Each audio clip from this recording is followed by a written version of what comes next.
မင်္ဂလာပါရှင်ဒီနေ့ကတော့ဝတ်သားတာလပုံလေးချက်ပြပါမယ်လိုအပ်တာလေးတွေကတော့ဝတ်သားမြစ်စူးပုံးနဲ့ရုံမရီတီ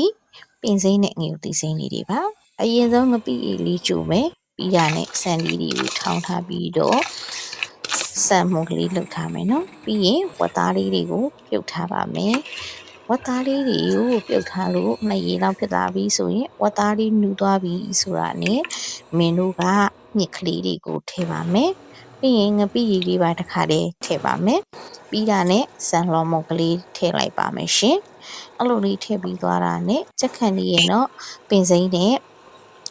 စူးပုံးနဲ့ရုံးပရီတီလေးရဲ့ပင်စိမ့်နဲ့ငရုတ်သီးစိမ့်လေးရဲ့ခတ်လိုက်ပါတယ်ရှင်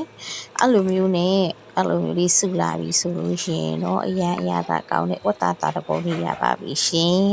ကျေးဇူးတင်ပါတယ်ရှင်